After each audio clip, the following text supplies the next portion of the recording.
I'm thankful this moves. There we go. Wasn't that a beautiful picture book? Yes. I just loved it. Okay, in September of 2006, I had the awesome opportunity to attend an interfaith worship service with the Dalai Lama.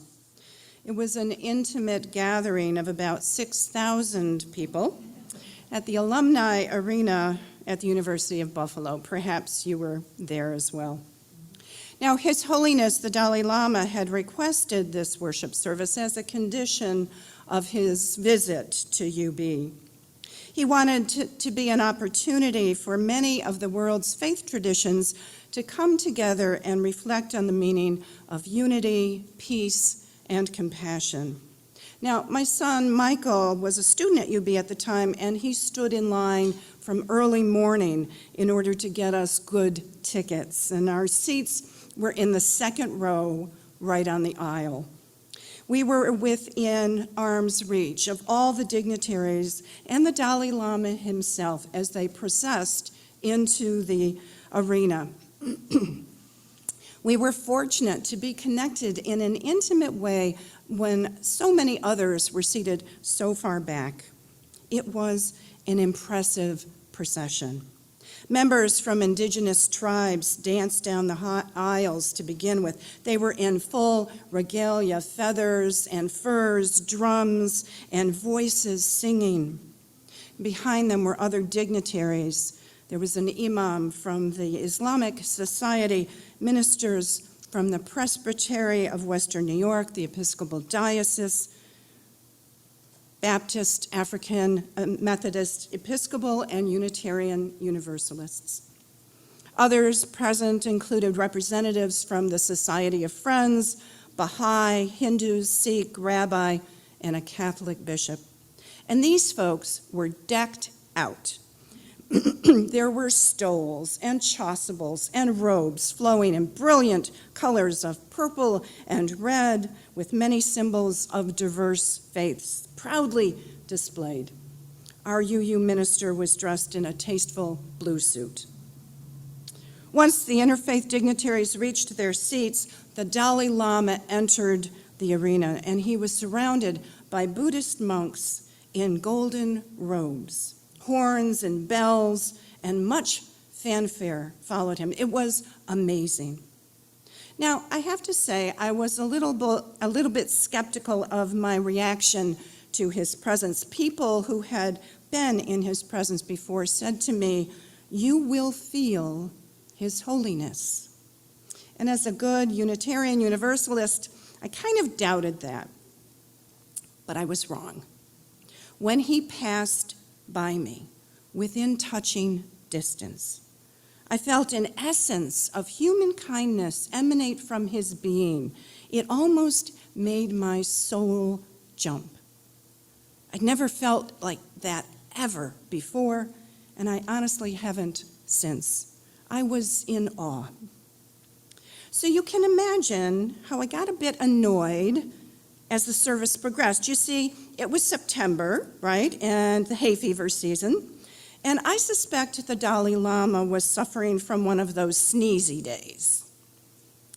He sat cross-legged on his special chair, a true holy vision, and he started sniffling and sneezing and reaching into his sleeves and pulling out a hanky, wiping his nose, stuffing the hanky back in.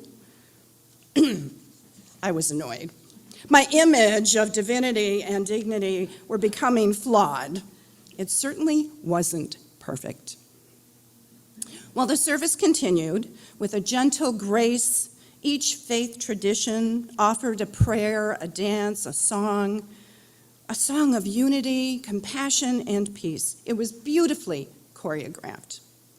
And there was this one person who stood off on the side, who was kind of the MC of the event. And he would direct the transitions between each presentation, if you will. He had great poise and command, and seemingly with very little effort, he made everything flow smoothly. That is, until he made a mistake. He announced one of the presentations out of order. There was a minor mumbling in the audience and the participants, and within seconds it was corrected. There was no major problem, right?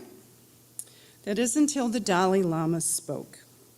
His presentation was anticipated by thousands in that auditorium, and he began by looking directly at the MC and saying, "You made a mistake." There was a gasp in the auditorium. Audible gasp. The MC was visibly deflated. His whole body began to slump. And then His Holiness, the Dalai Lama, continued. He said that this mistake was a great gift to all of us, that we often sit in the world like people on the stage behind him, dressed in these glorious costumes, he said, costumes that separate us from one another and get in the way of true generosity and compassion. It isn't the way we look on the outside, he said. It is the imperfections of life that remind us of our humanity and our purpose. To live in unity with one another, with compassion and deep love. And in that way, he began his message to us on that day. Now, I'll never forget that day or that lesson. I sat in the presence of such holiness, and I almost missed it, right? Because he didn't quite fit into my expectation of what divinity and devotion was. He was human. And he sniffled and he sneezed and he stuffed hankies up his sleeves, and he offered us this amazing gift of imperfection. You see, I think we often expect perfection. We even chase perfection in our relationships, our communities, our religions, and in ourselves. And I think the risk here is that this pursuit keeps us distant from one another and from true generosity of spirit. God bless you. I think this quest causes us to spend energy that, if redirected, could truly shift our existence to one that is deeper, more meaningful, more connected, and more generous. Think about it honestly, okay? Just think for a minute. Consider the last project you completed, the last meal you cooked, the last decision you made, party you gave, room you painted, or sermon you wrote. Did you bemoan the fact that it wasn't perfect? That it could have been better if only, you fill in the blank, if only you had spent more time, been more patient, been smarter, more skilled, made more of an effort. Or maybe it was the other guy, right? The other guy who could have helped more, done her share, given you what you needed, been a better partner, or loved you the way you needed to be loved.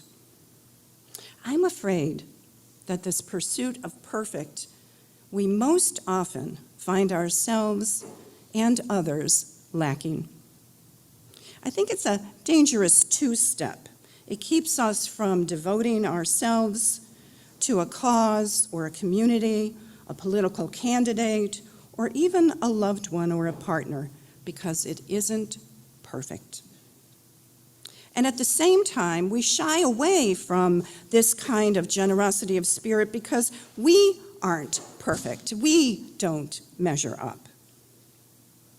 I think we sometimes resist commitment and connection because we compare ourselves to an image or an ideal that just can't be matched. And from that place of comparison, we experience misery tied to the perception that we will never get what we want, or that we will never measure up, or both. If you wonder how this plays out, take a look at our communities. Think about it for a second. Our neighbors, well, they don't stop and chat anymore. They have these political signs that make us cringe. Their kids are noisy. They forget to tell us about the community garage sale. The dog makes a mess on the lawn. And here it comes, right in your head, like my head. Well, I'll be damned. I'm not going to the summer picnic. I'm going to stay in my house. I'll show them. It's not perfect. It never will be. It never was. Or look closer at our relationships. Our partner forgets we're having a bad day and races in with their own agenda. A friend forgets our birthday or a date we arranged for coffee. Our brother spouts a point of view that hurts us deeply. Our college kid won't answer any method of communication we try: text, Snapchat, phone, email, or mental telepathy. And that's it. We shut down. We turn away from our neighbors, our lovers, our partners, our friends, and our family. It's not perfect. But then again, it never will be. It never was. In each of these situations, if we dig just slightly beneath the surface of our anger, we're likely to find deep disappointment and perhaps a bit of self-doubt. Disappointment that we're not getting what we had hoped for, and self-doubt that we actually deserve it in the first place. And frankly, I think disappointment is underrated. I think it's a powerful emotion we don't pay a lot of attention to. We kind of slough it off or discount it or bypass it. In any kind of relationship, it's hard to be disappointed when our hopes are so high. I think what happens when we feel disappointed is that we elevate the ideal, right? We cling to the definition of what it should be. By jumping into this pursuit of perfection, we bypass the emotion of disappointment and attempt to avoid suffering. I think what often happens is that rather than having any chance at relationship, we isolate ourselves even more. We set ourselves apart. We avoid the imperfect and messy aspects of living, and probably that is exactly where we will find the connection we crave. It isn't in the ideal. It's in the messy imperfection. So how do we get out of this cycle? How do we stop chasing more and better and learn to accept ourselves and others as less than ideal? How can we become more generous with ourselves and with those around us?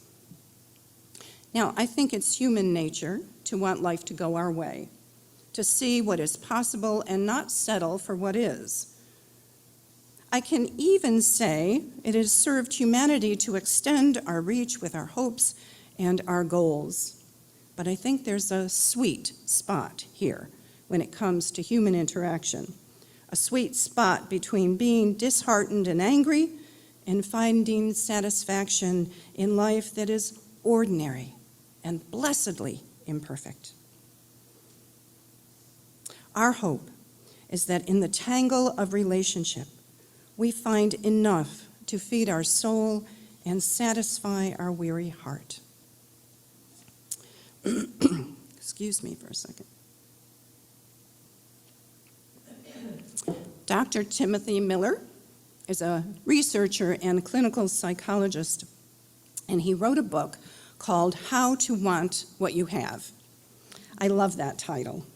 His book begins with a quote from Albert Camus, and here it is.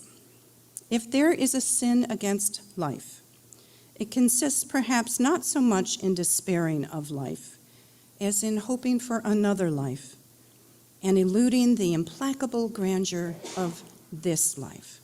Bless you. There's lots of sneezes. You can reach in your sleeve and pull out a hanky if you're so inclined.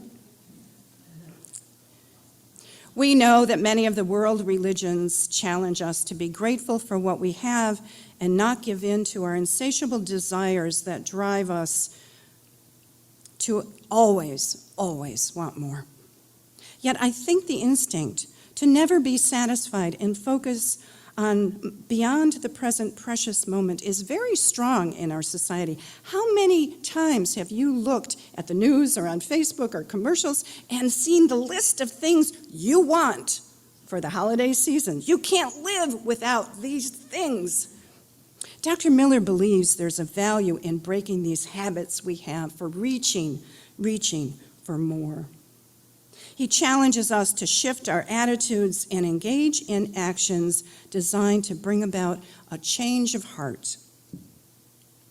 He finds that living a life of generosity and compassion will help us appreciate what we have and give up striving for those things we don't have. Miller states that true generosity is the intent and belief that you are no more entitled to get what you want than anyone else. I'm going to say that one more time because when I read that the first time, I had to put the book down and breathe. True generosity is the intent and belief that you are no more entitled to get what you want than anyone else. Imagine that in the fullest extent of its meaning. Miller says the intention is based on the conscious understanding that everybody wants just about the same things for the same reasons. Almost all human desire arises from an instinctive source, to the desire to be safe, to belong, to love, to connect, and find meaning. That's it. We all want this. He contends that if we maintain this understanding of generosity, arbitrary value judgments about inconvenient people and situations will start to fall away, because the assertion that another person or situation is imperfect, bad, wrong, weak, lazy, ugly, stupid is just a disguised assertion that we are somehow more entitled to get what we want than they are. Miller tells us this misconception is at the core of seeing ourselves as separate. Another author and spiritual director, Jan Phillips, put it this way: talking about us and them like our lives aren't intertwined, well, that's archaic. Thinking our own religion or party or nation has all the right answers is foolhardy and arrogant. Not admitting that we are co-creating the culture we live in is irresponsible, she says. Our problems are rooted in the notion of separateness, while our solutions suspend in the field of unity. So there it is. Together and with generosity and compassion, we co-create our culture. It's not hard to imagine what might happen if we adopt this worldview and integrate unity into the way we live every day. I suspect it will eventually make us less angry, less confrontational, less separate, more peaceful, patient, and creative. Isn't that what we need as individuals, as communities, as a country? If we walk forward with our hands open rather than our fists clenched, I believe true connection and creative transformation is possible. There's an old Hasidic story of the rabbi who was having a conversation with God, trying to understand the meaning between heaven and hell. The rabbi asked God to explain to him the difference between heaven and hell. "I will show you," said God. And he led the rabbi into a room. In the middle of the room was a very large round table, and the people were sitting around the table, and they looked starved and desperate. And yet, in the middle of the table was a big, beautiful pot of vegetable stew, enough for everybody to have what they needed. The smell of the stew was so delicious. It made the rabbi's mouth water. He observed that the people around the table were holding spoons with very long handles. They could just reach the stew, but then they couldn't get the spoon back into their own mouth to eat. The rabbi saw their suffering and realized it was terrible. "Now," said God, "I will show you heaven." And they went into another room. It appeared exactly the same as the first. There was a big round table, the same bubbling pot of stew, and the people were around with their long-handled spoons. But there was something different. They were well-nourished, they were plump, they were happy, they were laughing. And at first, the rabbi didn't understand. "It's simple," said God, "but it requires a certain skill. You see, they have learned to feed each other." May it be so, and amen.